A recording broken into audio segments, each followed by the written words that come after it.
50. The parasite's praise, grooming you to be the soil. We are taught that true strength is not in the spotlight. The original text uses the metaphor of the soil. It stays silent, works in the dark, and nourishes the tree, finding fulfillment in the rising of others without credit or applause. This is presented as a quiet, foundational greatness. This is also the perfect script for a parasitic relationship. The manipulator does not want to be the soil. They want you to be the soil, so they can be the tree, taking everything you have. This is a tactic of praise-based grooming. The manipulator will be the first and loudest to celebrate your humility. They will praise you for being their rock, their foundation, the soil that allows them to grow. They will tell you that your quiet support is the most powerful thing in the world. They will celebrate your lack of need for the spotlight. This is not appreciated. It is active and ongoing reinforcement. They are raising you into your own subservience. They need you to stay in the dark so they can be in the light. They need you to be foundational so they can be the one who rises. They are the tree, drawing life, nourishment, and energy from your depths, all while taking full credit for their own blossoms. You are taught to find your fulfillment in their success, to be the proud, silent soil that never brags. This is a trap. You are not their partner.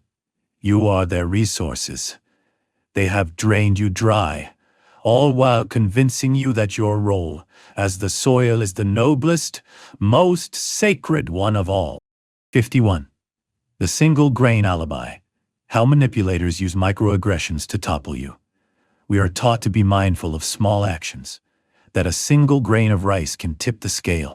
This is presented as a lesson in mindfulness, that small acts of kindness or patience can shape a life. But a manipulator sees this as a blueprint for a different kind of warfare, the death by 1,000 cuts. They will not use a boulder to break you.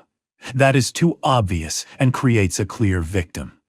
Instead, they will use a relentless stream of single, deniable grains of rice to tip the scale of your sanity and make you look like the one who is unstable. This is the single grain alibi. The manipulator's weapon is the microaggression. It is the seemingly insignificant comment, the accidental oversight, the thoughtless gesture. It is the sarcastic comment disguised as a joke. It is the helpful feedback that just happens to target your deepest insecurity.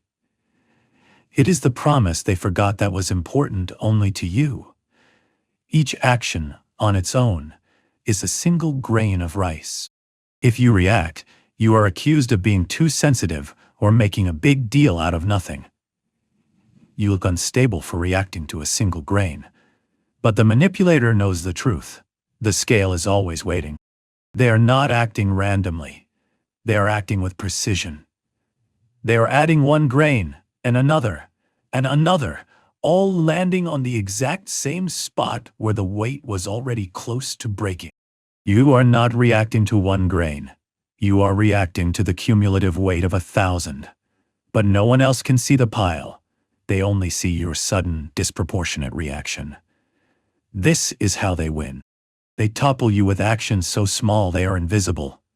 They break your trust, unravel your confidence, and dismantle your peace, all while maintaining perfect, plausible deniability. They did not lift the weight. They just added one tiny grain.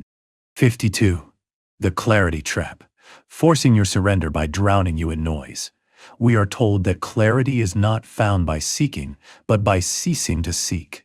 The harder one searches, the more the mind clouds, like mud stirred in water. It is only in the surrender, the stillness, that truth reveals itself. This is a profound spiritual insight. And the manipulator has developed the perfect counter-strategy. They will not let you stop seeking. They will not allow you to be still. They will intentionally stir the mud, creating a storm of noise and confusion, and then offer themselves as the only path to the clarity you are now desperate for. This is the clarity trap. The manipulator knows that the act of seeking carries tension and assumes lack. They will exploit this by creating a problem that has no clear answer. They will use gaslighting, mixed signals, and vague, undefined accusations. You are forced into a desperate hunt for understanding. You are the one stirring the mud, trying to see more clearly. You are the one asking questions, analyzing, and chasing thought after thought. The manipulator, meanwhile, stays perfectly still. They are the source of the chaos, but they appear to be the source of the calm. They watch you drown beneath your need to grasp, to fix, to know. You are in a state of exhausting, frantic seeking. When you are finally at your breaking point, when you are so tired of the noise that you are ready to surrender to anything, they make their move. In that moment of surrender, they step in and offer you the truth. But it is not the truth. It is their truth. You are not stopping the chase out of enlightenment. You are stopping out of pure exhaustion. You are so grateful for the stillness that you do not question the clarity they hand you. You did not find the answer. You were given it, and it is the answer that serves them. 53. The sacred labor ploy. How manipulators glorify your servitude. We are taught that the path to wisdom is not in the spectacular, but in the repetition of the ordinary. Carry water, chop wood, repeat. The original text tells us to find the sacred in the mundane, to show up fully in the smallest tasks. This is a beautiful grounding philosophy. It is also the perfect script for a manipulator to glorify your servitude. They will not be the one carrying the water. They will be the one on the throne, telling you how sacred your labor is. This is the sacred labor ploy. The manipulator anoints themselves as the thinker, the visionary, the one who deals with the extraordinary. Your role, they will explain with great reverence, is the ordinary. You are the one who anchors them to the moment, the one who practices discipline and reverence by managing the mundane, thankless tasks of life. They will praise your ability to show up fully in these tasks, making your labor sound like a form of meditation. This is a devastatingly effective trap. They have taken the antidote to distraction and turned it into your job description. While you are carrying water, paying the bills, cleaning the house, doing the emotional labor, they are free to pursue their great purpose. Any attempt on your part to ask for help, to demand equality, is met with a look of disappointment. You are not just doing chores. You are on a path to wisdom. Why would you abandon your sacred repetition for something as shallow as applause? You are not shaping yourself. You are shaping their life. You are the one humbled, stripped of ego, and anchored to their now. They have successfully convinced you that your servitude is enlightenment. 54. The strategic ambience. Using the tone of silence to control the room. We are taught that silence is not empty. It is a presence, and even silence has a tone. The original text describes how silence can be heavy with grief, crackle with tension, or wrap like a warm blanket in love. It is a mirror that reflects back what is real. The average person is afraid of this and rushes to fill the gap. The manipulator, by contrast, is a maestro of this ambience. They do not just listen to the tone of silence, they create it. They are the ones who tune the room to control its occupants. This is the tactic of strategic ambience. The manipulator knows that silence speaks. They will use a heavy, thick silence as a tool of punishment, letting it press against your chest until you break and confess or apologize. This is the infamous silent treatment, but it is not empty. It is full of their displeasure. It is a cold, aggressive presence. Conversely, they will use a warm, inviting silence as a tool of grooming. In the love-bombing phase, their silence will wrap you like a warm blanket, making you feel safer and more understood than ever before. You become addicted to this feeling, a tone they can withdraw at any moment to create panic. In a group setting, they will let a tense silence crackle after someone else speaks, silently passing judgment and directing the social shame without saying a word. They are the tuning fork for the room, and you are being forced to resonate at their frequency. They are not the most honest voice. They are the hidden DJ, and you are dancing to their tune. 55. The sky above the storm, invalidating you by becoming the awareness. The spiritual advice is profound.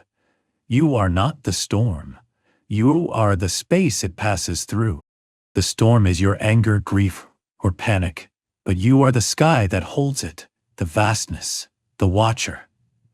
This inner peace is not the absence of storms, but the knowing that they are not you. This is a powerful tool for self-healing.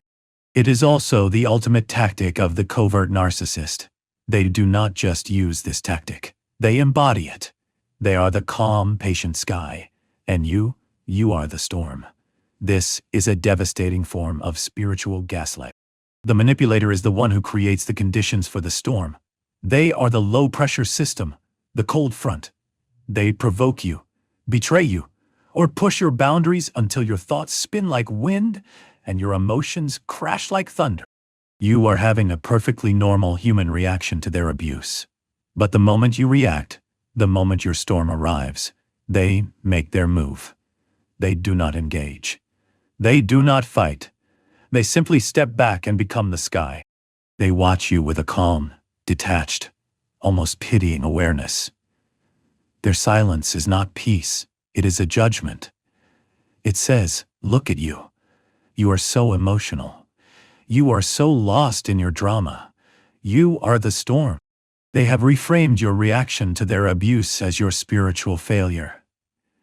You are the messy, uncontrolled, emotional one. They are the vast, untouched, enlightened one. They are not the space. They are the arsonist who stands back and calmly watches the building burn. 56. The art of infestation. How manipulators make their thoughts your home. We are told to let our thoughts pass like birds, and to not invite them to build nests. The mind, the original text says, should be vast, open, and uninhabited. We are not our thoughts. We are the sky they pass through. This is a lesson in mental freedom. But the manipulator, the psychological infiltrator, is not a bird just passing through. They are an invasive species, and their goal is to build a nest so large it crowds out your sky. This is the art of infestation. The manipulator does not care about their own thoughts. They care about yours. They know that not every thought deserves your attention, so they will introduce a thought, a single flying bird of an idea. It will be a subtle doubt. Are you sure your friends really like you? It will be a flicker of fear. You'd be nothing without me. Or it will be a memory, replayed with a new toxic spin. Then, they will help you build the nest. They will feed this thought, decorate it with meaning, and replay it with you until it settles in and takes root. Soon, that one thought is not just a visitor. It is a guest of honor. It multiplies. The once open sky of your mind becomes a crowded cage, and you are convinced that these thoughts are your own. You believe you are them. The manipulator has successfully colonized your inner world. Your peace is gone, stolen in the silence. They did not need to control your actions. They just needed to control the birds. Your mind is no longer uninhabited. It is their home. 57. The clearing in the woods. The con of the manufactured arrival. Most people imagine enlightenment as a peak, a summit to be climbed.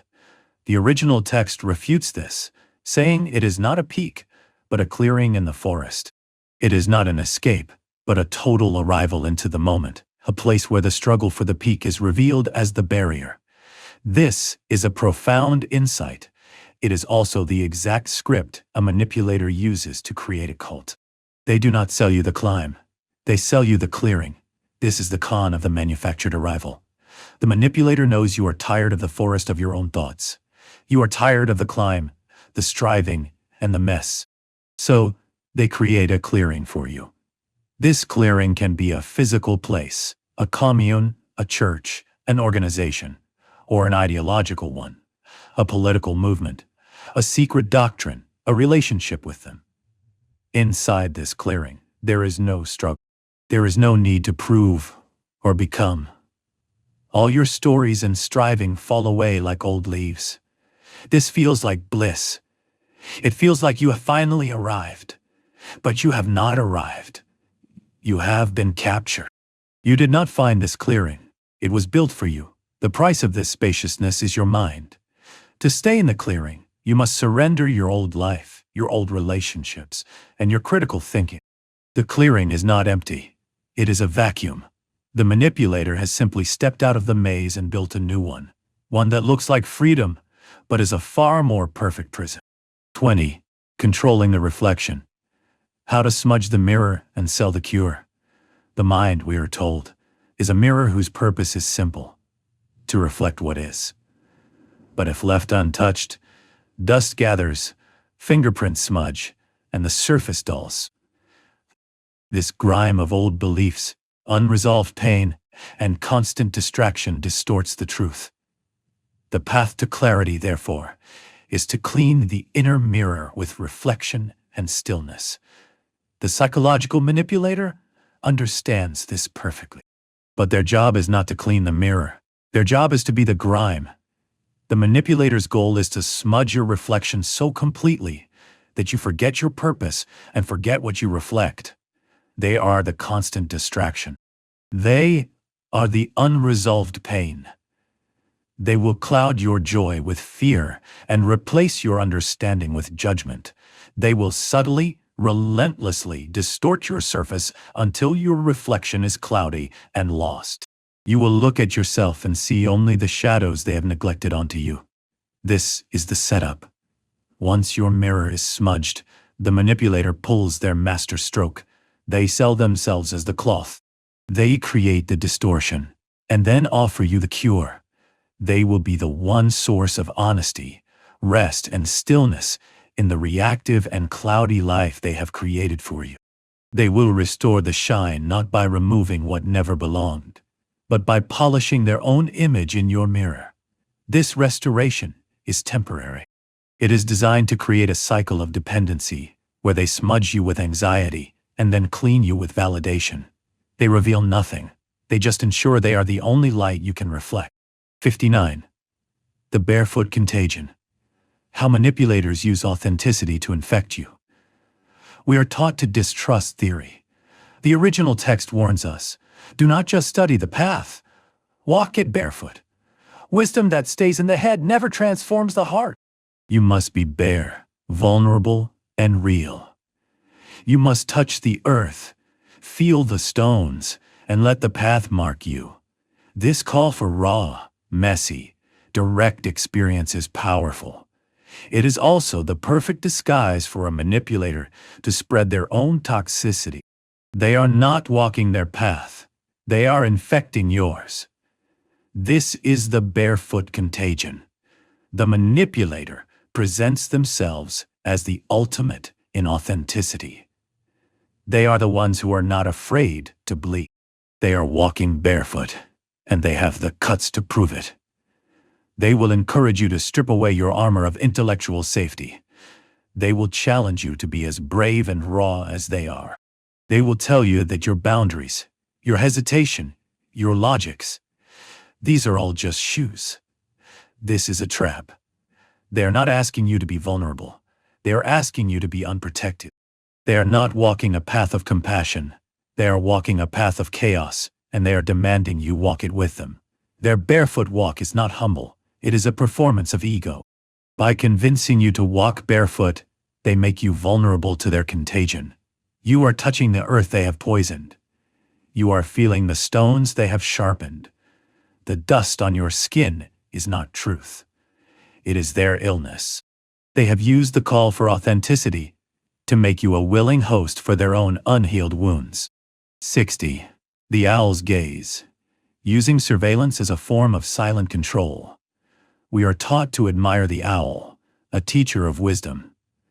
The owl moves silently, sees through the dark, and speaks only when needed. It is not fooled by appearances. It observes, watches, and trusts its vision, sharpened by patience. This is a powerful image of discerning clarity. For the manipulator, this is a powerful image of surveillance. They do not emulate the owl to find truth. They emulate it to achieve control. This is the owl's gaze. The manipulator does not participate in the noise of life. They watch from the shadows. They cultivate a quiet confidence that is not wisdom, but the arrogance of the observer. They are the silent partner, the quiet colleague, the family member who sees everything and says nothing. This silence is not peace. It is an act of information gathering. They are watching you in your darkness. They see the shadows within your shadows. They listen to what isn't being said. They are profiling you, learning your triggers, your secrets, and your insecurities. Their patience is not virtue. It is a predator's tactic. They are waiting for the moment of vulnerability, the faintest flicker of movement, before they strike. When they finally speak, their words are brief, measured, and meaningful. They are so effective because they are armed with all the data they collected while you thought they were just being quiet. They do not dominate the forest. They control it from the dark. Their silence was never wisdom. It was a stakeout. 61. The Owl's Gambit. The power of perception in chaos. In the psychological wilderness of human interaction, most people operate like prey, startled by noise, frantic in uncertainty, and blinded by the darkness of the unknown. They panic, waiting for someone to turn on a light to give them data, to tell them what to do. But the master strategist operates like the owl. The owl's power is not force. It is perceived. It moves through the night with a silence so profound it becomes part of the darkness itself. It doesn't fear the dark. It uses it. This is a psychological strategy. To see through the dark is to cultivate the ability to perceive the truth in ambiguity. While others are distracted by the loud surface-level drama, the owl sees the shadows within the shadows, the faint flicker of true intention, the hidden fear beneath an opponent's bravado, the tension no one else is naming. This acute perception is only half of the gambit. The second, and more critical component is verbal discipline. Speak only when needed. Most people are disenchanted with silence. They believe power lies in dominating the conversation, in filling every void with their defenses, explanations, and opinions. This is a critical error. By speaking constantly, you reveal your hand, you expose your anxieties, and your words lose all their currency.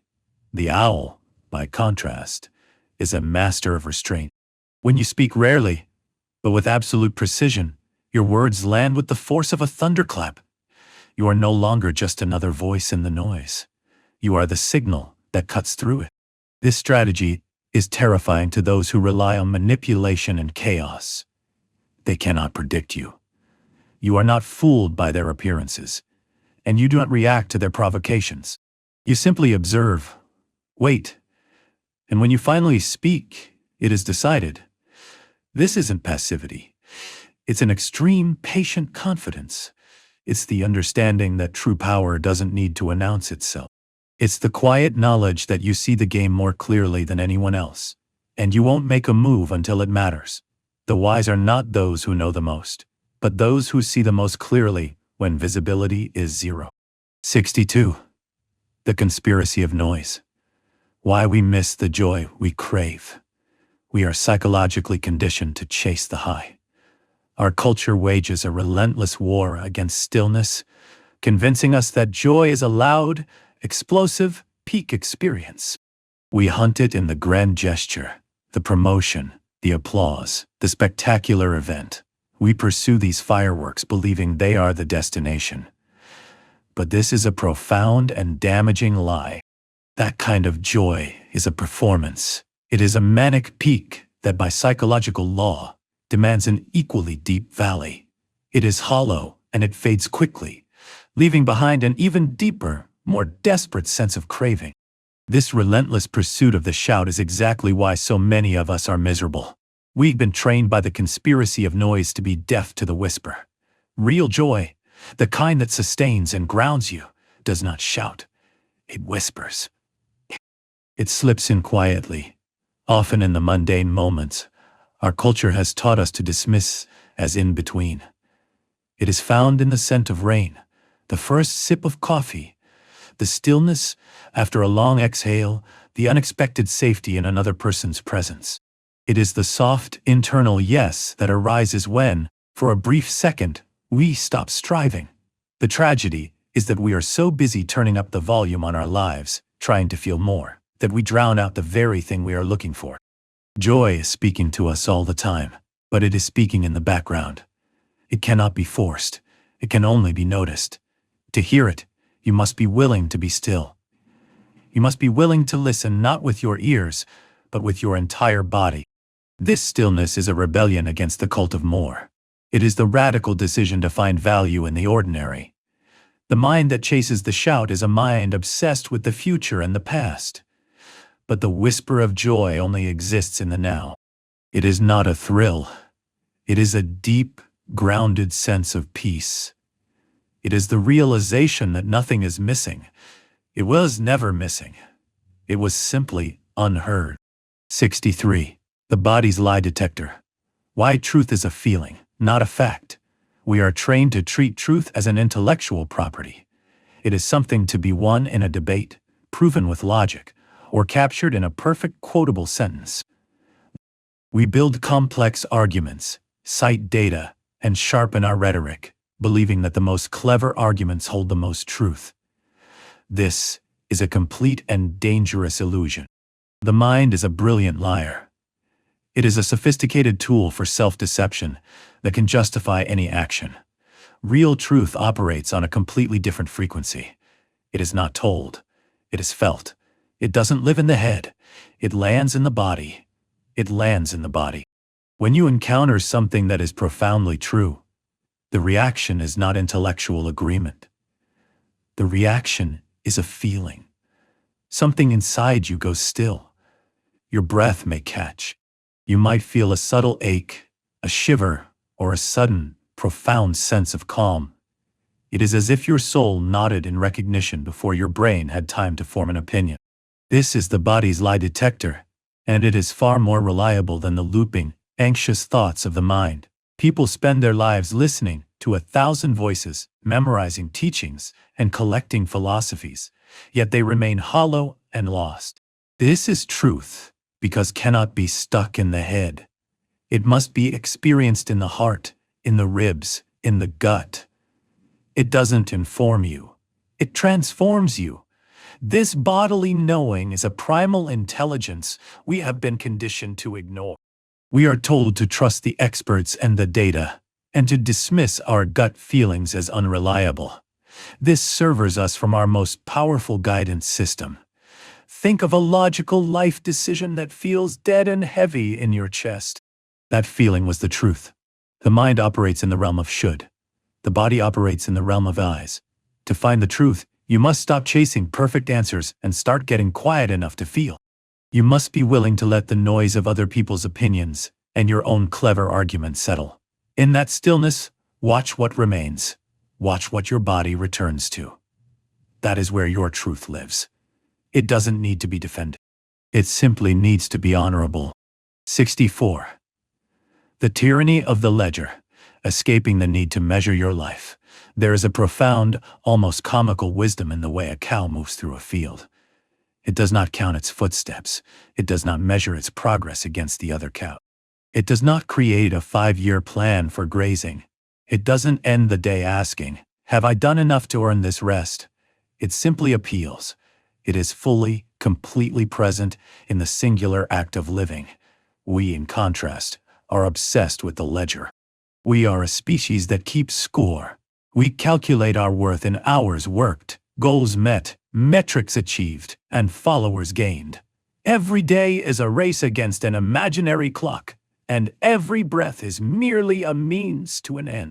We are so busy chasing forward, trying to prove our existence, that we completely lose the simple, soft, profound experience of being.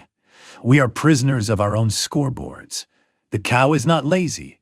It is profound content with the rhythm of existence. It follows the sun without urgency. It eats when hungry. It rests when tired. It doesn't apologize for its existence, and it doesn't try to justify its value. This constant measuring is a psychological sickness. It is the ego's desperate attempt to quantify itself, to find a solid number that says I am enough.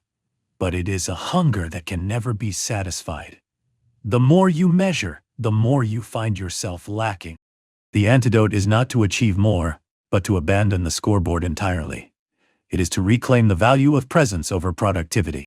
It is to eat your food, wash your hands, look at the sky, and be there for it, without asking what it all adds up to. This is not foolishness. It is freedom. The question is not how many steps you have taken, but whether you feel the ground beneath your feet for any of them. Did you taste the grass? This is the dark psychology of hustle culture. It convinces you to trade your one, precious, present moment for the promise of a future that never truly arrives. The cow, in its simple, unmeasured presence, is infinitely freer than the billionaire checking his stock portfolio. It has mastered the art of enoughness. 65. The Hunter's Paradox. Why you can't capture peace. We are culturally conditioned to treat peace like a possession. It is something to be bought, won, or earned. We believe it is a prize waiting at the end of a long, desperate struggle. If only we can get the right job, the perfect partner, or the quiet house, we hunt it. But peace is not a trophy. It cannot be held down with clenched fists. The more desperately you grasp for it, the faster it flees, like a bird startled by a sudden grasping hand. This is the hunter's paradox. The act of chasing peace is exactly what scares it away. The mind that is chasing is a mind in a state of tension, of lack, of not having. Peace, by its very nature, cannot exist in such a mind. It does not respond to force, it responds to surrender. Peace visits, not when you have finally fixed, solved, and controlled every aspect of your life, but when you finally stop trying. It arrives in the moment you let go. It is not found in the removal of all discomfort. It is found in the willingness to sit with your discomfort without needing to immediately annihilate it. It comes not from making your life calm, but from becoming calm in the middle of your life. The psychological trap is believing that peace arrives when everything is finally figured out. But peace is what arrives when you accept that you don't have to figure it all out.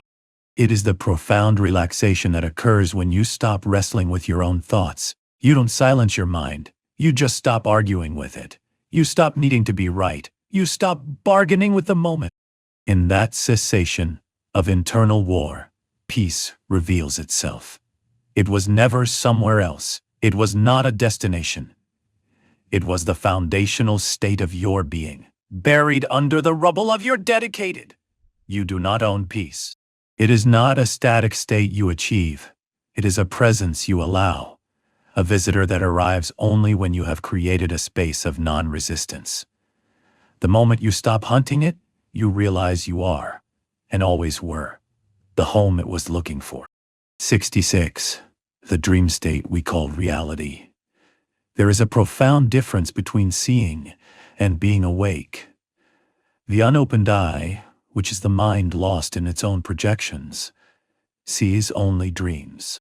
It sees a world filled with vivid color, intense drama, and stories that feel real. But they are not. They are a reflection of the mind's own restless spinning. They are untethered from truth.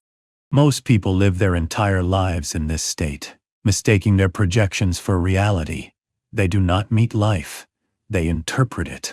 They see the world not as it is, but through the dense, distorting filters of their past traumas, their future fears, their desires, and their expectations. This is the unopened eye. It doesn't just miss reality, it actively replaces it with a dream. This dream state feels safe, because it is familiar, but it is a prison. To open the eyes is the act of awakening. It is not a pleasant event. It is the terrifying willingness to see clearly, even when the truth shatters the comfortable illusions you have clung to for protection. It is letting go of the dream that keeps you safe and stepping into a reality that demands far more of you. honesty, awareness, and responsibility. This dream state is the source of most human suffering.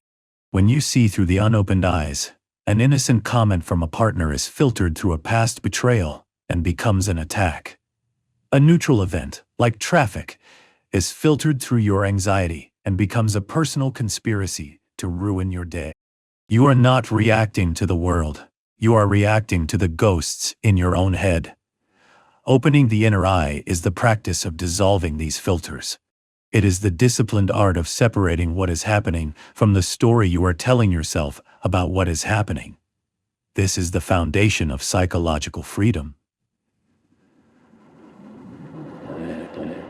It is the difference between being a character in the dream and becoming the watcher of the dream. You can learn profound lessons in your dreams, but you can only live with your eyes open. The greatest act of courage is not to dream bigger, but to finally, truly, open your eyes and refuse to fall back asleep. 67. The gravity of greatness, ambition's hidden law. Ambition is a seductive force. It tells us to rise, to climb, to reach for the sky, to stretch beyond all known limits. The sky becomes the ultimate symbol of success, freedom, and arrival. But ambition tells a dangerous half-truth. It forgets the most critical law of nature. Height without grounding is fragile. A tree cannot touch the sky unless its roots have bowed even deeper into the darkness of the earth. A mountain stands tall only because it rests on a vast, silent, unmoving foundation. The secret, then, is that to truly rise, one must first be willing to humble themselves. The world glorifies ascent. It screams, "Be more, get more, show more." In this frantic chase for the sky, we forget the soil.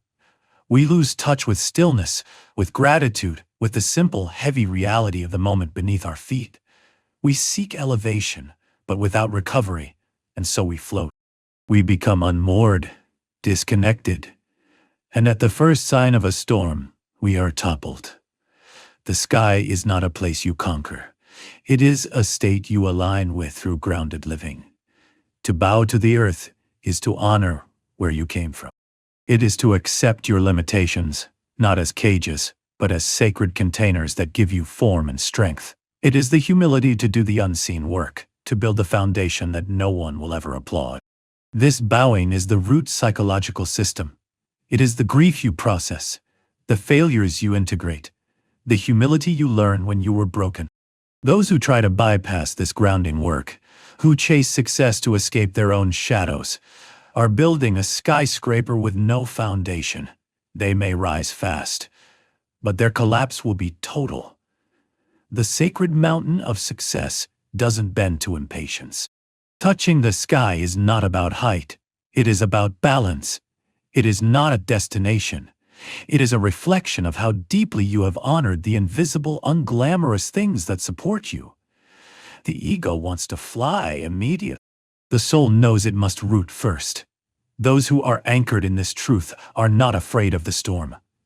The sky does not belong to the arrogant. It opens itself only to those who have remembered the profound, stabilizing power of the bow. 68. The brittle ego. Why true strength is flexible. We are taught from a young age to equate strength with rigidity. We mistake difficulty for power. We imagine the strongest thing to be the impenetrable shield, the unmoving mountain, the cold, hard diamond, but this is a psychological fallacy. Rigidity is the most fragile state of being. A tree that refuses to sway in the wind will crack at its core. A mind that cannot adapt to new information will shatter under the pressure of change. A heart that clings too tightly to one specific outcome will rupture in disappointment. That which cannot bend is already broken. People are taught to stand firm, to be unyielding, to draw lines in the sand. We believe that to bend is to compromise, to lose, to betray ourselves. But life is not a static statue. It is a river, a storm, a chaotic dance. It moves, and those who survive it, let alone thrive in it, are not the ones who hold their posture at all costs. They are the ones who have mastered the art of yielding with grace. Bending is not breaking. It is not defeated. It is the highest form of resilience. It is the wisdom to understand that in moments of conflict or uncertainty, the one who can soften, who can adapt, who can listen instead of just defending, is the one who endures iron snaps, bamboo sways. One is destroyed by the storm. The other simply rises again when it passes. This rigidity is the signature of a brittle ego. The ego is afraid to change because it identifies with a fixed state. I am right. I am strong. I am this specific person. When life challenges that fixed state, the ego perceives it as an existential threat and doubles down, becoming harder, more defensive. This is the path to shattering. True strength, or psychological flexibility, is the ability to adapt without losing your essence. It is to be like water. When you find yourself resisting, bracing, and gripping, ask yourself, am I protecting my truth, or am I just afraid to change? Life will ask you to bend. If you cannot, you will be broken. But if you can, you will still be standing when the storm is over, not despite your softness, but precisely because of it. 19.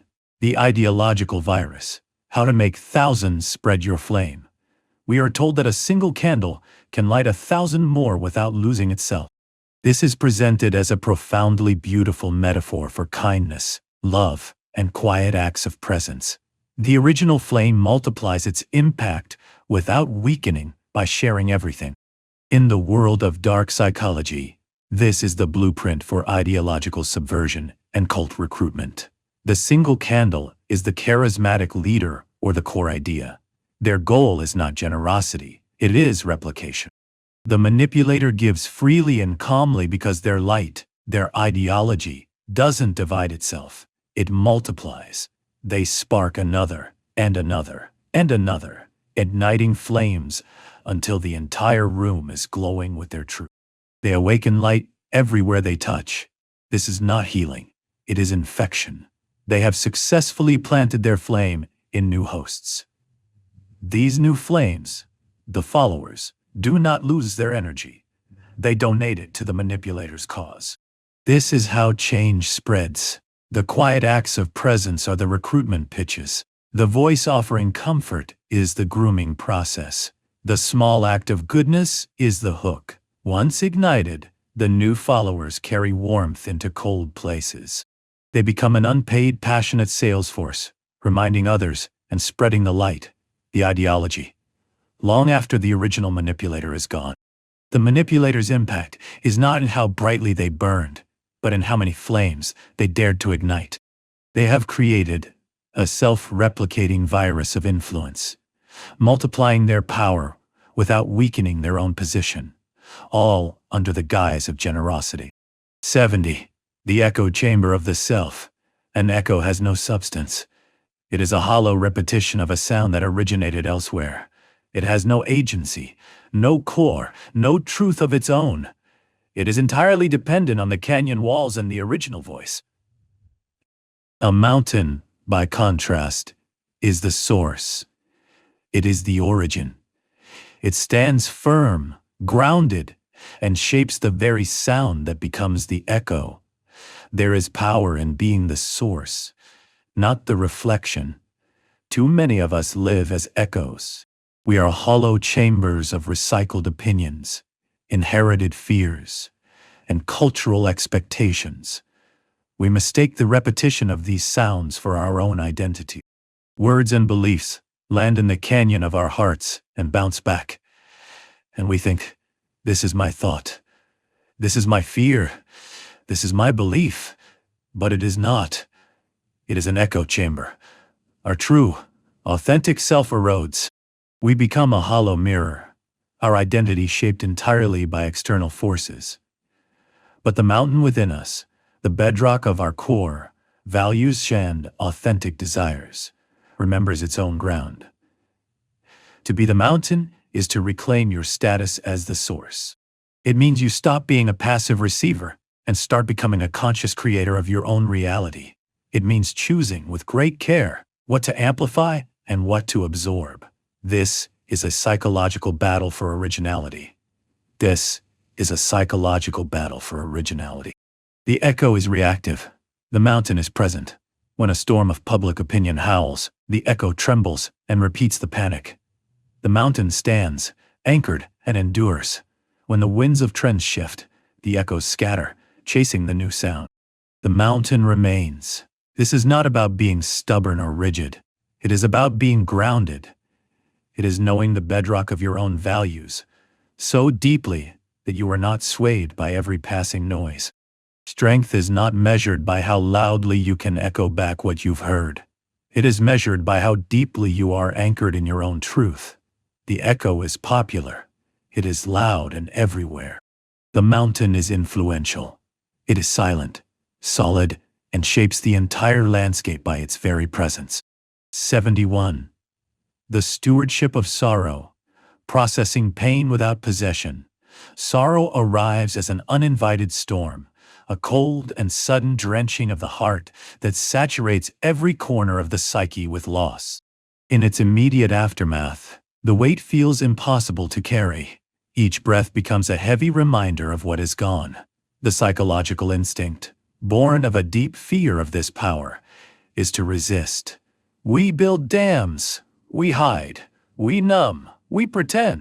But this resistance is a critical error in judgment. Sorrow is like rainwater. If you allow it to pool and stagnate, it becomes a toxic bog, inviting bitterness, resentment, and a profound self-pity to take root. These roots choke the spirit. But if you allow this same water to flow through you, to be absorbed, filtered, and released, it does something miraculous. It nourishes. It carves new pathways of empathy. It deepens the soil of your character, making you more resilient. When sorrow finds its way in, the greatest error is to build walls to trap it. A wall built to keep grief out only succeeds in locking it in. The key is not to resist feeling, but to feel with intention. This is the stewardship of the heart. It is the conscious act of letting sorrow trickle through your awareness, unleashing its cold touch and its profound ache, and then allowing it to wash onward. This is not avoidance. It is a river carving a canyon. The pain is real, but it is in motion. By allowing it to move, you honor it without letting it become your identity. Notice how tears, when fully allowed, do not just mourn, they cleanse. Notice how gentle remembrance can honor a pain without inviting it to live in your house forever. You must allow the waters of sorrow to carry away what must go, rather than damming them up until they erode your very foundations. This is not weakness. It is the wisest form of psychological management. Grief has a purpose, but it does not have a permanent home in your soul. When sorrow moves through you, it leaves behind a quieter strength, a tenderness that reaches deeper, and a wisdom that could never have grown in uncomplicated sunlight. 72. The immanence of the holy, locating the sacred in the mundane. The human mind is conditioned to chase the spectacular. We are taught that the sacred is an event, something that exists far away, behind temple walls, on remote mountaintops, or in ancient dusty rites. We spend our lives searching for awe, crossing deserts, and seeking visions, fundamentally misunderstanding the nature of wonder. We look for God in the thunderclap and miss Him in the breath. This is the greatest oversight of our lives. The sacred is not far. It hides in the plain sight of ordinary moments. It does not wait for a ceremony. The sunrise does not need a stage. The sacred arrives in the steam that curls from a morning cup of tea, in the unconscious laughter that spills between old friends, in the sharp, sudden pause when you catch your own reflection in a passing window. These moments are without background noise. They are the doorway. This sacredness is not a concept. It is a presence. But the mind, cluttered with to-do lists, deadlines, and a relentless urgency, walks right past it. Walks right past it. It tramples the holy on its way to the important, To see the sacred in the ordinary is not a gift, it is a practice. It requires the unlearning of haste. It demands that you slow down enough to feel the true weight of a single leaf drifting to the ground, to hear the complex rhythm of rain against the roof, to taste the sweetness in a tear that has been held back for too long. In these tiny, uncelebrated breaths, everything we have been told is trivial becomes profound. This is not a teaching reserved for mystics. It is the standing invitation of your own life. It is the call to recognize that you are, at all times, living inside a tapestry of miracles stitched into the fabric of the everyday. The sacred does not require incense or chants. It simply asks for your attention. It asks you to tilt your head, soften your eyes, and remember that this moment, no matter how small, carries the entire weight of existence. 106. The indestructible nature of truth. We live in an age that believes truth is a fragile thing. We believe it is something that must be argued for, defended, and protected by walls of ideology. But this is a projection of the ego's own fragility. Truth, by its very nature, needs no defenders. It endures. It stands like a mountain in a storm, unconcerned with the opinions of the wind. When lies rally their armies, with angry voices, frantic protests, and desperate logic, they swarm around it. They swarm around it. They try to bury it in noise, discredit it, and tear it down. But the truth does not tremble. It is not a soldier. It is the silent bedrock beneath the battlefield. It is the still water that reflects every falsehood until those falsehoods crack under the weight of their own contradictions. Any attempt to aggressively defend the truth often betrays it.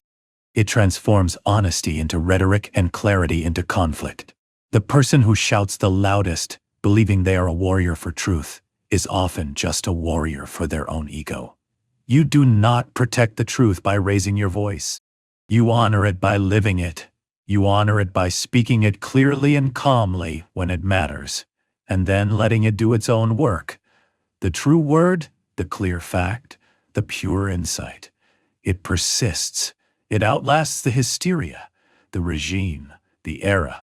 It resonates in the quiet moments of individual recognition, in the pause when a complex lie finally collapses under its own weight.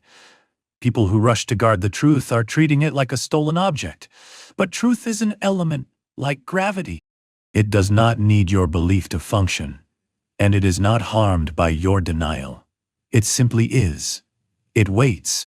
And when all the noise of the battle has finally faded, when the arguments have exhausted themselves and the defenders have gone home, the truth remains.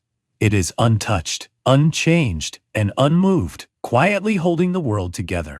74. The perceptual prison of the uncleaned mind. The human mind is a tool of perception, a mirror designed to reflect what is. But like any mirror left unattended, it accumulates the residue of life. Dust gathers. This is the noise of daily distractions, the endless chatter of media, and the opinions of others. Fingerprints smudge the glass. These are our old beliefs, our traumas, and the judgments we've inherited, but never examined. Over time, the surface becomes so distorted that it forgets its purpose. It no longer shows us reality. It shows us only the grime.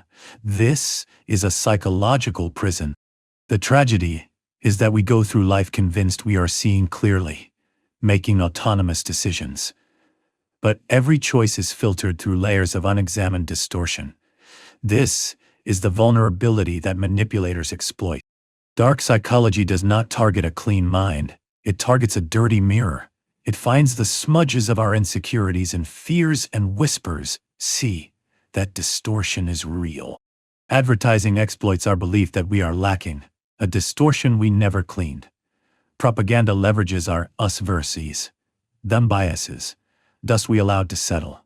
A toxic partner uses our old wounds, smudges from the past, to control our present.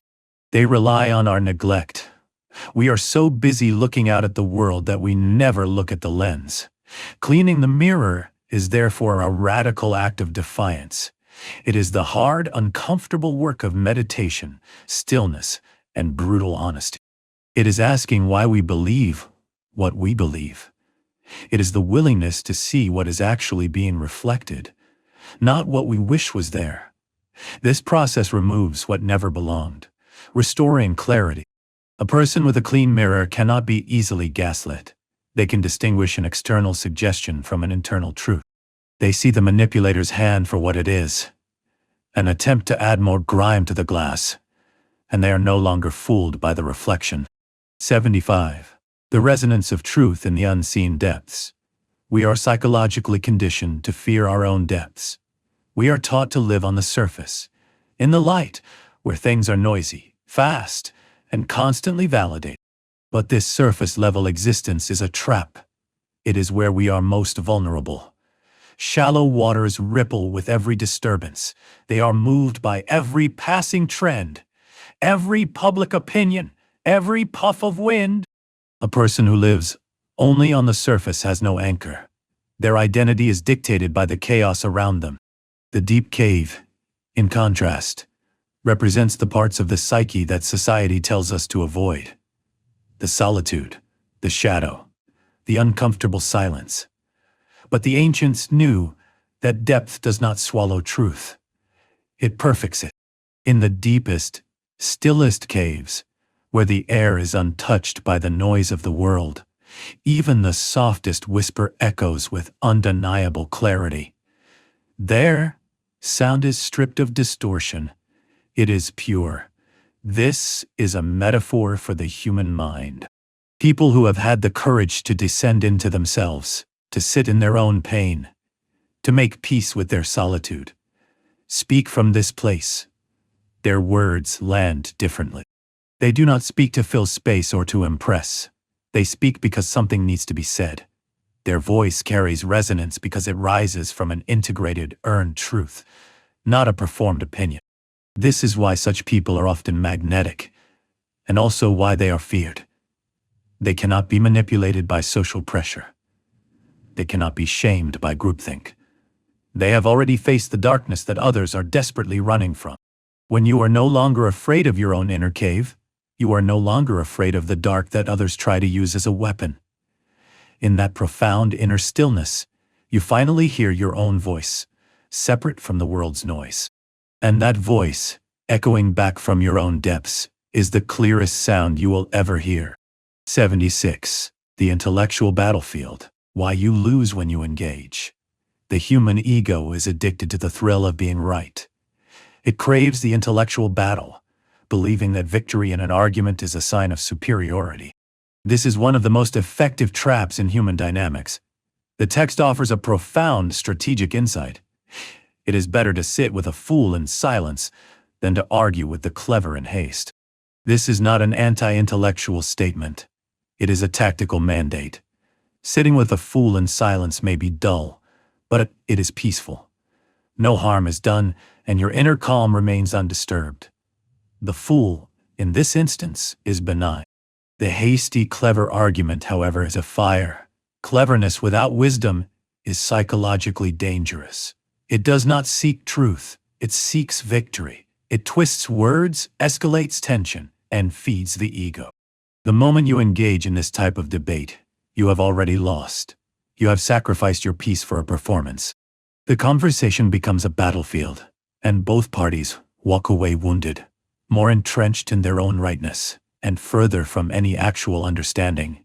Haste is the enemy of clarity. When two clever minds collide in a hurry, it is not a dialogue. It is a race to score points.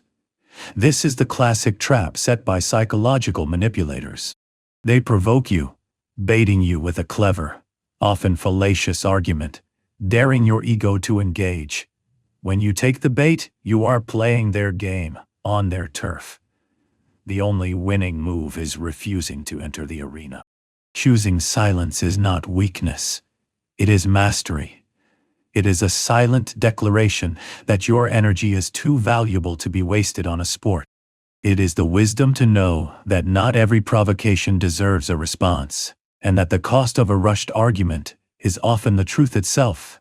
Let the clever argue in the fire. The wise sit in stillness, preserving their peace and their power. 77.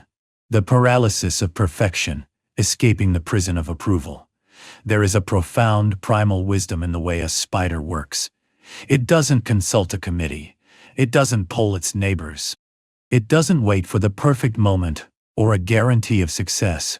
It simply spins. Thread by silent thread, it builds, driven by an internal mandate, not an external validation. The wind may tear the web, a branch may break it, but the spider does not fall into despair. It simply spins again. It trusts the process, not the applause. Humans are the only creatures psychologically burdened by the weight of doubt. We are paralyzed by two deeply ingrained fears: the fear of imperfection and the fear of disapproval. We ask, is it good enough? Will they like it? What if I fail? Perfectionism becomes the elegant intellectual prison we build for ourselves. We are so terrified of the outcome that we never begin. In that cell of hesitation, nothing is built, nothing is shared, and nothing is lived. This psychological flaw is a powerful tool for manipulation. Controlling leaders, toxic partners, and abusive systems operate by exploiting this fear. They set an impossible standard of perfection and then appoint themselves as the only judge. Your fear of their disapproval becomes your chain. You stop acting on your own instinct and start performing for their validation. You stop spinning your web and wait for them to tell you how. The spider's wisdom is the antidote. It is the radical act of creation without apology. It is the discipline of decoupling your action from the outcome. The spider does not spin to be validated. It spins because it is a spider. The web is simply its presence, its offering. Psychological freedom is found in this quiet persistence. It is the courage to keep spinning, to keep building, to keep living, not because you are flawless, but because you exist. 78. The alchemy of integration, dancing with your darkest self. Behind every public smile and confident facade, there is a hidden self. It is the part that flickers in the shadows. The anger we were told was unholy. The fear we were told was weak. The grief we were told was self-indulgent. This is the shadow self. It is not an evil entity. It is simply all the pieces of our humanity that we were taught to disown and deny. The primary psychological directive of modern society is to run from the shadow. We are commanded to be positive, to chase the light, to flood our lives with distractions, all in a desperate attempt to pretend we are not also made of darkness. But the shadow you ignore is the shadow that controls you. It does not disappear when denied. It goes underground and projects itself outward. The rage you refuse to see in yourself becomes the inexplicable rage you see in the driver next to you. The shame you bury becomes the judgment you cast on others. Your denial gives your shadow power. To dance with it is something else entirely. This is not submission. It is the pinnacle of courage. It is the moment you stop running, turn around, and face the parts you were told to hide. And it is sitting with your wound and saying, I see you. You are part of me. The soul does not seek perfection. It craves wholeness. And wholeness is not the erasure of darkness. It is the integration of it. When the shadow is no longer an enemy, it becomes an ally. It becomes a partner in the dance. It shows you where you have been fractured, and in doing so, shows you where your greatest strength lies. When you have done this, you stop fighting yourself. You become grounded, real, and unafraid of being seen, because you have finally seen all of yourself. This is the person who is impossible to manipulate. I got to will. You cannot threaten them with a darkness they have already befriended. They are no longer performing. They are at last whole. 79. The altitude of detachment, soaring beyond the hunt. We are psychologically programmed from birth to be hunters. Our entire culture is built on the narrative of the hunt, the pursuit of goals, the chase for success, the craving for validation, the relentless drive for more. We are taught that this hunger, this need, is our engine. We believe that our desperation is what makes us fly. But this is the fundamental paradox of ambition. The hunt tethers us. As long as we are hunting, our gaze is fixed downward, focused on the prey we are trying to catch. Life becomes a series of targets, and the sky is just a battleground, not a home. We are trapped by the gravity of our own craving. The falcon teaches a more sophisticated law of power. When the falcon is driven by hunger, it is merely a predator, bound to the earth. But when it lets go of the need to hunt, when it stops chasing, it finds a different kind of power. It doesn't lose its strength. It finds its elevation. It surrenders to the wind, trusts the unseen currents, and begins to float. In this act of profound detachment, it soars. It reaches heights it could never touch while consumed by desire. This is the secret of true psychological elevation. It is the power of non-need. The moment you stop needing a specific outcome, you stop being the desperate hunter, and you become the master of the environment. Think of the person in a negotiation who does not need the deal. They are calm, present, and detached. This energy shifts the entire dynamic. They are no longer fighting the currents. They are aligning with them. They have all the power precisely because they have surrendered the hunt. This is the difference between force and mastery. Force is grasping for the prey. Mastery is forgetting the ground and becoming one with the sky. 80. The doctrine of durability. Why the slow rise is unshakable. We are living in a culture addicted to speed. We worship the shortcut, the life hack, the overnight success. We have been psychologically conditioned to believe that slowness is failure and patience is weakness. This is a profound illusion. Rushing creates the appearance of progress, but it is a hollow facade. What is rushed into existence is fragile by nature. Speed skips the foundation. A relationship that ignites with electric passion, but never builds a foundation of trust and silence, will crack at the first sign of pressure. A career built on shortcuts and trends rather than deep, honed skill will tremble when the market shifts.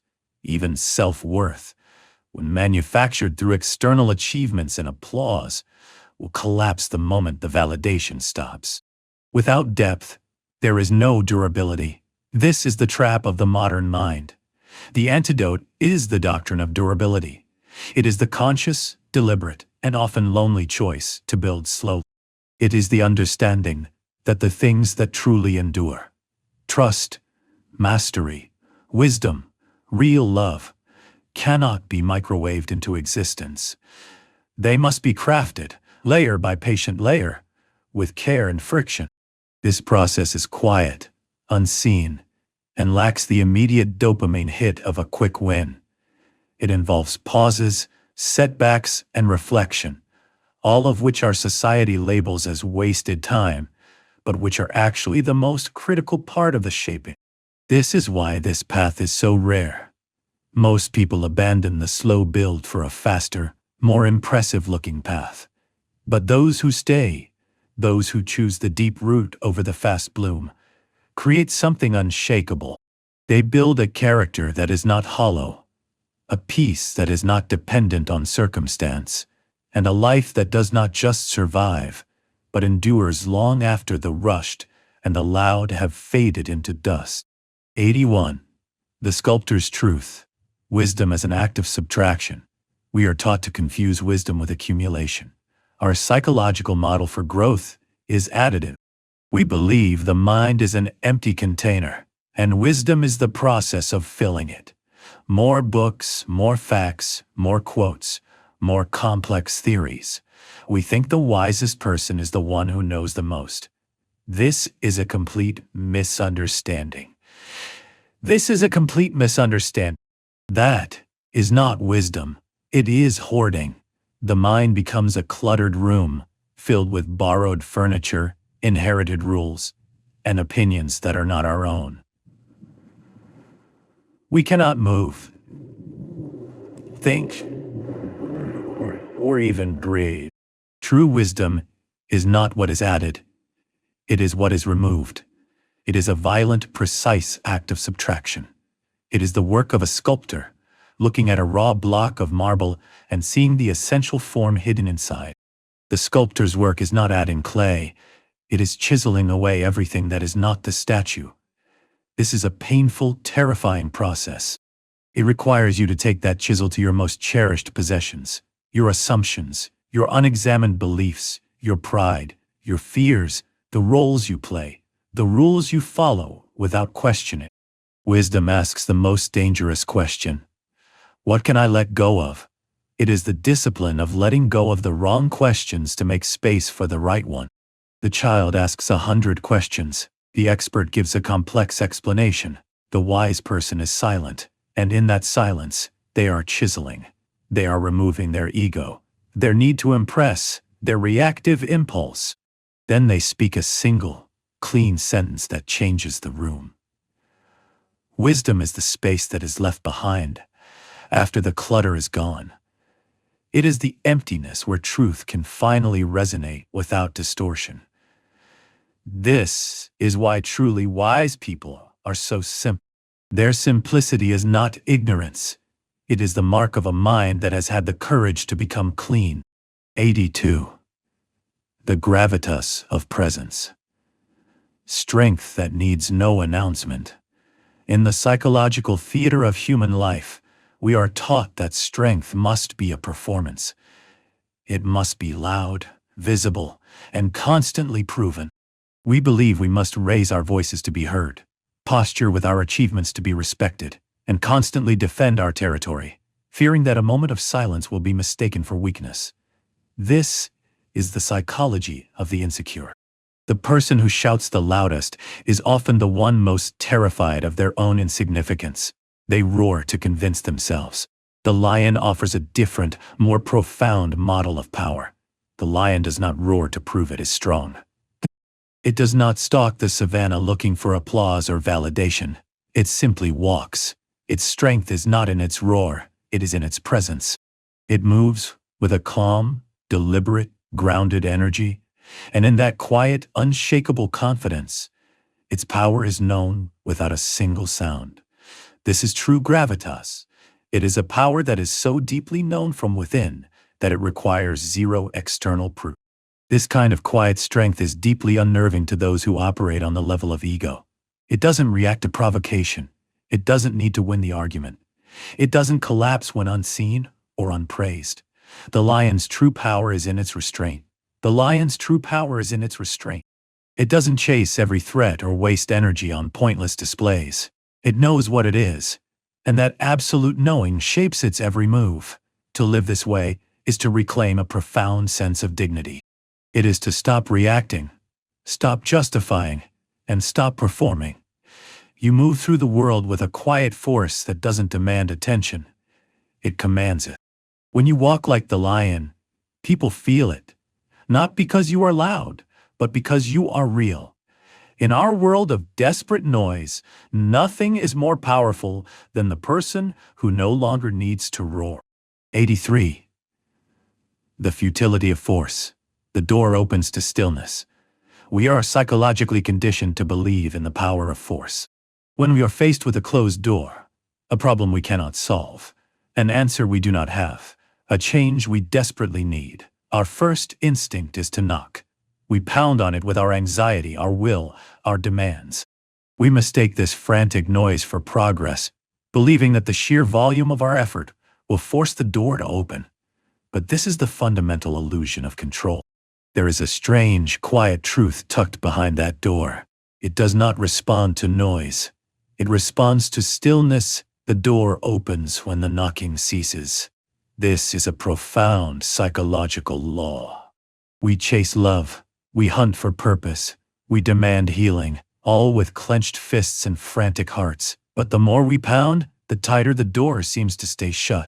This is because the door of a breakthrough does not open to those who try to break it down. It opens to those who have become ready to walk through it. It waits for surrender. To stop knocking is not an act of failure. It is the ultimate act of trust. It is the moment you step back and realize that no amount of your personal will can force the timing of reality to bend. It is the hard-won understanding that the silence on the other side is not rejection, but incubation. It is the world asking you to be still long enough to receive what is already on its way. And in that stillness, something profound shifts. The demand fades, the heart softens, the breath slows, and then, often without fanfare, the door creaks open. It opens not because your knocking finally worked, but because you finally became quiet enough to walk through. The lesson was never about how to be a better battering ram. The lesson was always about what happens when you find the strength to simply stop. 84. The alchemy of dissent. Why loss is a return to power. At first glance, a falling leaf seems to be the very definition of death.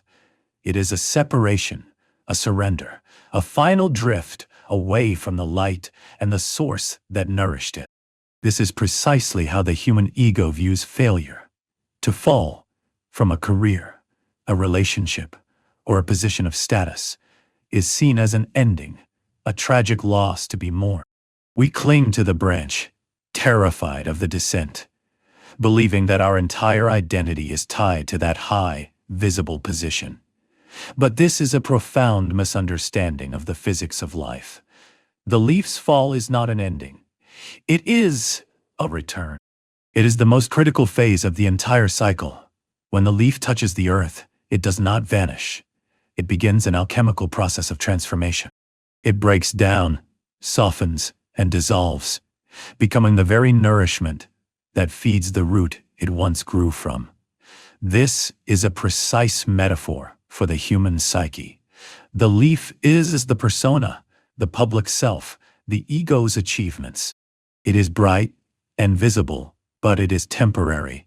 The root is the core self, the deep, unseen, authentic identity.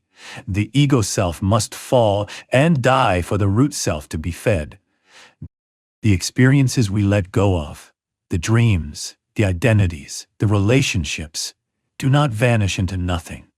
They sink into the soil of our soul and enrich the ground for deeper, more resilient growth. We are taught to fear the fall, but it is the fall that makes us strong. A person who has never fallen is brittle, shallow, and terrified.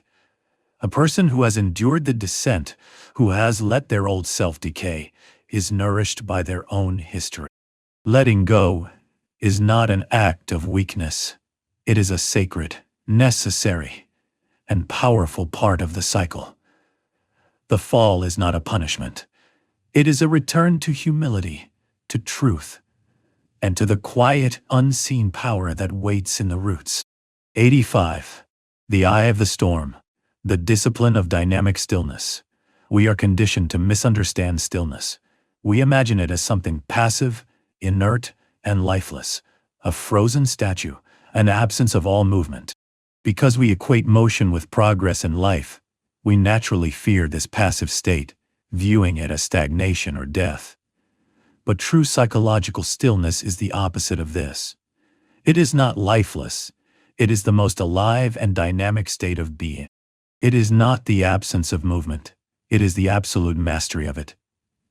Think of a gyroscope spinning at thousands of RPM. It appears perfectly still, balanced on a pinpoint, yet it is radiating an incredible amount of focused energy. That is true stillness. The world never stops moving. Life is a constant storm of demands, thoughts, and emotions.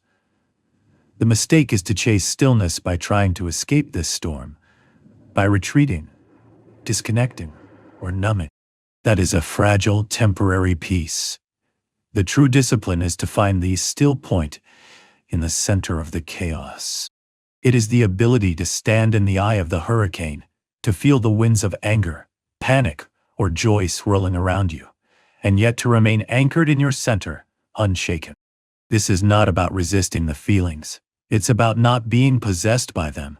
It is an inner posture of balance that receives life without tipping over. This is the source of all true power. The person who has mastered this dynamic stillness does not react impulsively. They move with grace and precision. They are not pulled off balance by every distraction or provocation. They are not the storm. They are the calm, clear eye that observes it. This stillness isn't about stopping the river of life. It's about becoming the calm, deep, powerful part of the current that moves with intention, untouched by the foam on the surface.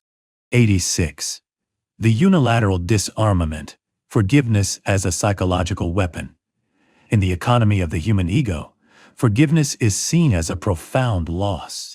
We are psychologically wired to mistake it for weakness, surrender, or a concession that the other person has won. The ego screams that to forgive is to let the person who hurt you off the hook. This is a fundamental and tragic illusion. Holding a grudge is not an act of power. It is an act of profound self-imprisonment. It is willingly shackling yourself to the person who harmed you, allowing them to live in your mind, dictate your emotions, and consume your energy, rent-free, indefinitely. Bitterness is a poison you drink every day, hoping the other person will die. It is a heavy, corrosive weight that you choose to carry. The one who forgives first, without waiting for an apology, executes a radical and brilliant act of power. It is a unilateral disarmament. It is a conscious strategic choice to end the war inside your own mind. This act is not for the other person. It is for you. It is a declaration that your own peace is more valuable than your need to be right. This choice severs the energetic chain that binds you to the past. It reclaims your psychological real estate. You are no longer the victim in the story. You become the author of its conclusion. This kind of strength is terrifying to those who rely on conflict and control, as you have just taken their primary weapon, their hold over your emotional state, and rendered it useless. Forgiveness is not about forgetting the pain. It is about remembering who you are beneath the wound, someone strong enough to release a weight that was never yours to carry. 87. The ageless anchor, reclaiming vitality through the breath. Our entire society is built on a profound phobia of aging. We treat time as an enemy and the body as a traitor, a vessel that inevitably cracks, wrinkles, and fails. Wrinkles and fails. This creates a chronic, low-level panic, a desperate chase for external solutions, creams, surgeries, and distractions, to a problem we misunderstand. We are desperately trying to freeze the container while completely ignoring the current that animates it. This is a psychological trap. The body is a historical document. It carries the story of our years. But the breath has no history. It is eternally, radically new. The inhale you are taking right now is as fresh, as vital, and as young as the very first one you ever took. It is untouched by your memories, your traumas, your regrets, or your age. The breath is the one thing in your entire existence that is always completely in the present moment. It doesn't belong to the body. It belongs to life itself, moving through you. This is not just a poetic concept. It is a profound psychological tool. When the mind is lost in the past, depression, or racing into the future, anxiety, the breath is the anchor that pulls it back to the only reality that exists, the now. By consciously returning your awareness to the rhythm of your breath, you are stepping outside of the stream of linear time. You are accessing the one part of your being that time cannot touch. This is the true source of vitality. The wise do not waste energy chasing lost youth. They return to it. They find their ageless center, their inner light, in the simple, steady, and forever young rhythm of the breath. 88. The price of the past. Let go or be dragged. This is the rawest ultimatum life offers. There is no third option. We are conditioned to believe that holding on to a grudge, a dead relationship, a past failure, a ghost, is a static state. We imagine we can simply stand still, frozen in time, clutching the heavy weight. This is a fatal miscalculation. Life does not stand still. The world moves forward. The current of time flows relentlessly. By refusing to let go of the anchor, you are not stopping. You are choosing to be dragged. The dragging is the subtle, abrasive friction that defines a life lived in resistance. It manifests as bitterness, as chronic anxiety, as a tension in the jaw, as a soul that feels heavy and joyless. It is the feeling of being pulled across the gravel of the present by the dead weight of the past. We cling, not because we love the pain, but because the pain has become familiar. The barbed wire of the memory feels like the only thing we have left to hold. We fear that if we let go, we will be empty, untethered, and lost. We mistake the chain for a lifeline. Letting go is not a passive act of surrender. It is a violent, courageous, and profound act of self-preservation. It is an active choice.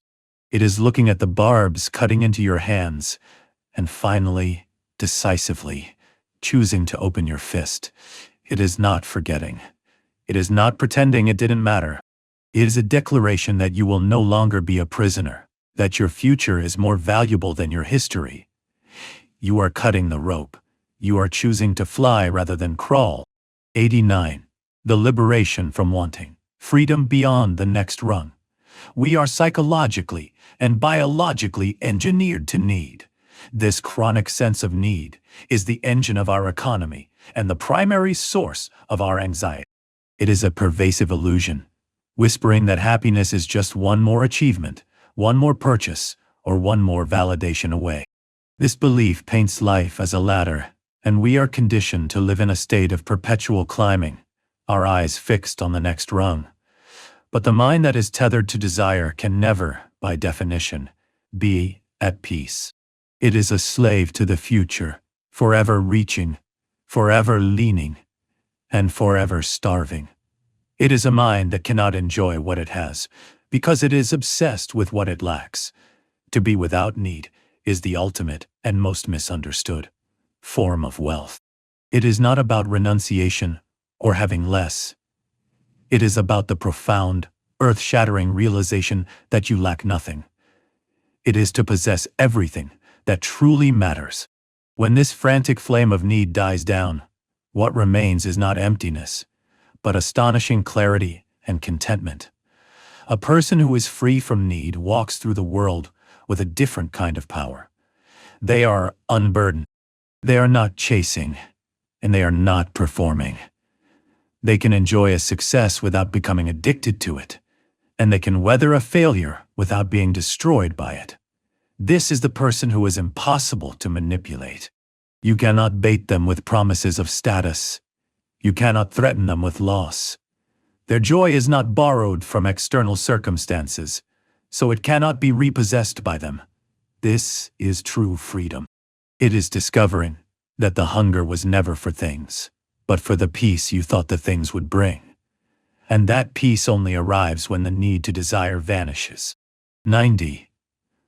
The wolf's howl, the primal power of unfiltered honesty. We are a social species, wired for belonging. This evolutionary wiring has a dark side, a primal terror of rejection. To ensure our survival, we learn to perform. We become sophisticated, full-time editors of the self, carefully tailoring our voices, our opinions, and our very identities to fit trends and win approval. We instinctively trade our authenticity for acceptance. This is the great psychological bargain that leaves us feeling hollow, disconnected, and fundamentally fraudulent. The wolf is the spiritual antidote to this domestication. The wolf howls not for applause. It does not check to see if the other wolves are listening. It howls not to be heard, but because it must. It is a raw, primal, unfiltered truth rising from its chest that demands release. It is an act of instinct, not calculation. This is the call to primal honesty. It is the recognition that the silent internal pain of self-betrayal is far worse than the vulnerability of being truly seen. This kind of expression is not always pretty. It is not clean, marketable, or nice. It might tremble. It might roar. It might be messy. But it is real. This is the person who finally speaks the truth in a meeting, who sets a boundary with a loved one, who expresses love without calculation or fear. They are not asking the world to echo back approval. They are simply honoring what must move through them. This is the source of all true charisma. It is a rare magnetic energy that radiates from a person who is no longer at war with themselves. They have stopped performing. They are no longer asking for permission to exist. They are not asking if the night understands their cry. They are simply and powerfully true. 91. The unshakable mind. Becoming the sky, not the storm. The human mind has a fundamental and tragic flaw. It instinctively identifies with its own weather. When a dark emotion appears, a sudden storm of sadness, a cold fog of fear, a rising wind of anxiety, our first reaction is to contract. We believe, I am sad, I am afraid. We mistake the temporary emotional event for our permanent identity. Because we see it as an invasion, we treat the emotion as an enemy that must be fought, fixed, or erased. This act of resistance is the true source of all suffering. By wrestling with the cloud, we give it our strength. We become small, cramped, and defined by the very thing we are trying to push away. The sky teaches a radical and superior form of psychological mastery. The sky does not flinch when the storm gathers. It does not fight the fog or chase away the clouds. It holds all of it. It offers a vast, calm, undisturbed space for the weather to exist and to pass. It knows, with an ancient, silent wisdom, that the storm is not it. The storm is a temporary event passing through its boundless presence. To be like the sky is to cultivate this spaciousness within your own consciousness. It is the ability to feel anger rise in your chest, to feel the cold grip of fear without collapsing into it. It is the activation of the watcher self, the part of you that can observe the emotion without becoming it. This is not weakness. It is profound wisdom. It is the understanding that emotions are weather, not identity. You are not the cloud. You are the sky that holds it. Peace is not found in controlling the weather. It is found in realizing your own vastness. 92. The dark phase. The psychological necessity of sacred retreat. We live under the tyranny of constant visibility. Our culture is a cult of performance, psychologically conditioning us to believe that our value is measured by our output, our presence, and our glow. We are terrified of being unseen, fearing that to dim is to disappear. Rest has been redefined as laziness, and retreat as a form of failure. This is a psychological sickness, a burnout culture that denies the most fundamental law of nature: rhythm. The moon is our teacher. It is admired for its radiant glow, yet it honors its dark phase. It spends half its life unseen, resting in shadow, and it does so without apology. It does not panic. It does not fear that it has lost its light forever.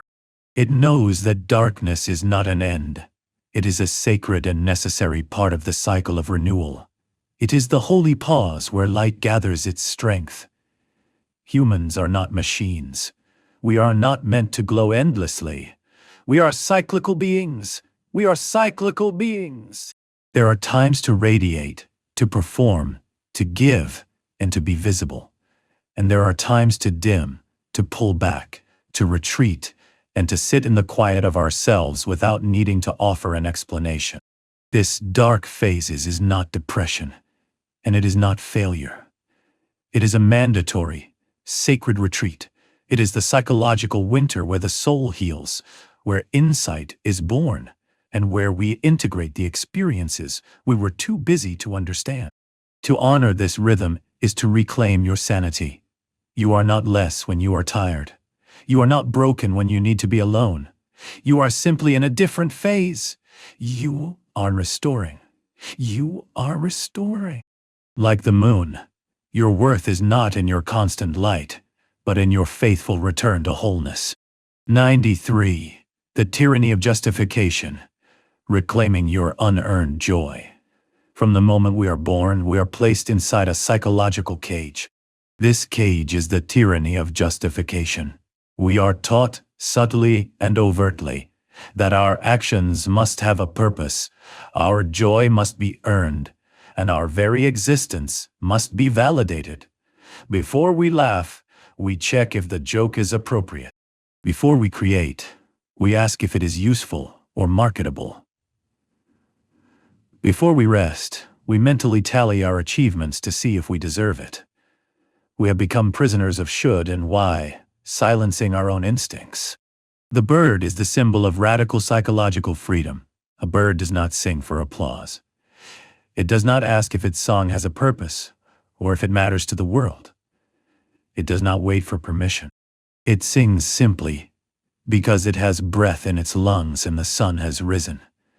Its song is not a performance. It is the simple, unadulterated result of being alive. This is a revolutionary concept for the over-domesticated human mind.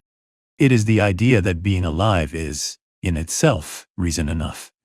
You do not need a justification to feel joy. You do not need a reason to dance in your kitchen, to love without calculation, or to simply sit and be. These acts are the notes that make a life sing, but we are taught to bury them under shame and striving, forgetting that our song was never meant to be justified. It was meant to be lived. This is not foolishness. It is the deepest and most repressed wisdom. It is the return to a primal state where your existence is its own validation. You don't need to earn your right to be here. Your breath is your permission. 94. The alchemy of descent. Why loss is a return to power. At first glance, a falling leaf seems to be the very definition of death. It is a separation, a surrender, a final drift away from the light and the source that nourished it. This is precisely how the human ego views failure. To fall from a career, a relationship, or a position of status is seen as an ending, a tragic loss to be mourned. We cling to the branch, terrified of the descent, believing that our entire identity is tied to that high, visible position. But this is a profound misunderstanding of the physics of life. The leaf's fall is not an ending. It is a return. It is the most critical phase of the entire cycle. When the leaf touches the earth, it does not vanish. It begins an alchemical process of transformation. It breaks down, softens, and dissolves, becoming the very nourishment that feeds the root it once grew from. This is a precise metaphor for the human psyche. The leaf is the persona, the public self, the ego's achievements. It is bright and visible, but it is temporary. The root is the core self, the deep, unseen, authentic identity. The ego self must fall and die for the root self to be fed. The experiences we let go of, the dreams, the identities, the relationships, do not vanish into nothing. They sink into the soil of our soul and enrich the ground for deeper, more resilient growth. We are taught to fear the fall, but it is the fall that makes us strong. A person who has never fallen is brittle, shallow, and terrified. A person who has endured the descent, who has let their old self decay, is nourished by their own history. Letting go is not an act of weakness. It is a sacred, necessary, and powerful part of the cycle. The fall is not a punishment. It is a return to humility, to truth, and to the quiet, unseen power that waits in the roots. 95. The eye of the storm.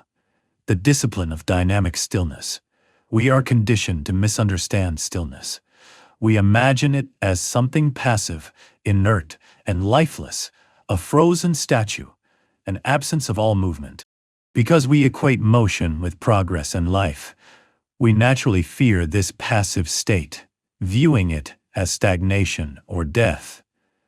But true psychological stillness is the opposite of this. It is not lifeless. It is the most alive and dynamic state of being. It is not the absence of movement. It is the absolute mastery of it. Think of a gyroscope spinning at thousands of RPM. It appears perfectly still, balanced on a pinpoint, yet it is radiating an incredible amount of focused energy. That is true stillness, not a lack of motion, but the presence of balance inside it. The world never stops moving. Life is a constant storm of demands, thoughts, and emotions. The mistake is to chase stillness by trying to escape this storm, by retreating, disconnecting, or numbing. That is a fragile, temporary peace. The true discipline is to find the still point in the center of the chaos. It is the ability to stand in the eye of the hurricane, to feel the winds of anger, panic, or joy swirling around you, and yet to remain anchored in your center, unshaken. This is not about resisting the feelings. It's about not being possessed by them. It is an inner posture of balance that receives life without tipping over. This is the source of all true power. The person who has mastered this dynamic stillness does not react impulsively. They move with grace and precision. They are not pulled off balance by every distraction or provocation. They are not the storm. They are the calm, clear eye that observes it. This stillness isn't about stopping the river of life. It's about becoming the calm, deep, powerful part of the current that moves with intention, untouched by the foam on the surface. 96. The unilateral disarmament. Forgiveness as a psychological weapon. In the economy of the human ego, forgiveness is seen as a profound loss. We are psychologically wired to mistake it for weakness, surrender, or a concession that the other person has won. The ego screams that to forgive is to let the person who hurt you off the hook. This is a fundamental and tragic illusion. Holding a grudge is not an act of power. It is an act of profound self-imprisonment. It is willingly shackling yourself to the person who harmed you, allowing them to live in your mind, dictate your emotions, and consume your energy, rent-free, indefinite. Bitterness is a poison you drink every day, hoping the other person will die. It is a heavy, corrosive weight that you choose to carry. The one who forgives first, without waiting for an apology, executes a radical and brilliant act of power. It is a unilateral disarmament. It is a conscious, strategic choice to end the war inside your own mind. This act is not for the other person. It is for you. It is a declaration that your own peace is more valuable than your need to be right. This choice severs the energetic chain that binds you to the past. It reclaims your psychological real estate. You are no longer the victim in the story. You become the author of its conclusion.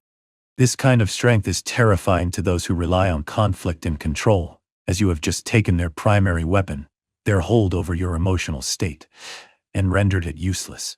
Forgiveness is not about forgetting the pain. It is about remembering who you are beneath the wound, someone strong enough to release a weight that was never yours to carry. 97. The ageless anchor. Reclaiming vitality through the breath. Our entire society is built on a profound phobia of aging. We treat time as an enemy and the body as a traitor, a vessel that inevitably cracks, wrinkles, and fails. This creates a chronic low-level panic, a desperate chase for external solutions, creams, surgeries, and distractions to a problem we misunderstand. We are desperately trying to freeze the container while completely ignoring the current that animates it. This is a psychological trap. The body is a historical document. It carries the story of our years. But the breath has no history. It is eternally, radically new. The inhale you are taking right now is as fresh, as vital, and as young as the very first one you ever took. It is untouched by your memories, your traumas, your regrets, or your age. The breath is the one thing in your entire existence that is always, completely, in the present moment. It doesn't belong to the body. It belongs to life itself, moving through you. This is not just a poetic concept. It is a profound psychological tool. When the mind is lost in the past, depression, or racing into the future, anxiety, the breath is the anchor that pulls it back to the only reality that exists, the now. By consciously returning your awareness to the rhythm of your breath, you are stepping outside of the stream of linear time. You are accessing the one part of your being that time cannot touch, presence. This is the true source of vitality. The wise do not waste energy chasing lost youth. They return to it. They find their ageless center, their inner light, in the simple, steady, and forever young rhythm of the breath. 98. The silent mountain. Influence through unmoving presence. We are conditioned to believe that teaching, influence, and wisdom must be verbal. We equate knowledge with explanation and power with speech. But there is a deeper, more primal form of influence that requires no words at all. The mountain is the ultimate teacher of this silent power. It does not explain itself. It does not chase attention, defend its existence, or argue its point. It simply is immense, still, and silent. And in that silent presence, it changes everyone who comes near it. People bring their noise, their ambitions, their fears, and their egos to its slopes. By the time they leave, something has shifted, not because the mountain gave them answers, but because it didn't. In its vast, non-reactive stillness, it acts as a perfect mirror. It offers no distortion, no judgment, and no flattery. It simply reflects what is brought to it, forcing the restless to feel their restlessness, and the proud to feel their smallness. This is a sophisticated psychological strategy. To be like the mountain is to cultivate a presence so grounded and real that your silence becomes more instructive than your words. You stop needing to argue to be wise. You stop needing to shout to be true. You understand that your being is enough. This kind of presence is magnetic and disarming. People feel it. They sense the depth and the rootedness, and in your stillness, they are forced to confront themselves. Your calm becomes a mirror for their chaos. Not everyone who passes the mountain understands it, but those who pause and sit with its silence leave changed. They leave having heard not the mountain's voice, but their own. 99. The price of the past. Let go or be dragged. This is the rawest ultimatum life offers. There is no third option. We are conditioned to believe that holding on to a grudge, a dead relationship, a past failure, a ghost, is a static state. We imagine we can simply stand still, frozen in time, clutching the heavy weight. This is a fatal miscalculation. Life does not stand still. The world moves forward, the current of time flows relentlessly. By refusing to let go of the anchor, you are not stopping. You are choosing to be dragged. The dragging is the subtle, abrasive friction that defines a life lived in resistance. It manifests as bitterness, as chronic anxiety, as a tension in the jaw, as a soul that feels heavy and joyless. It is the feeling of being pulled across the gravel of the present by the dead weight of the past. We cling, not because we love the pain, but because the pain has become familiar. The barbed wire of the memory feels like the only thing we have left to hold.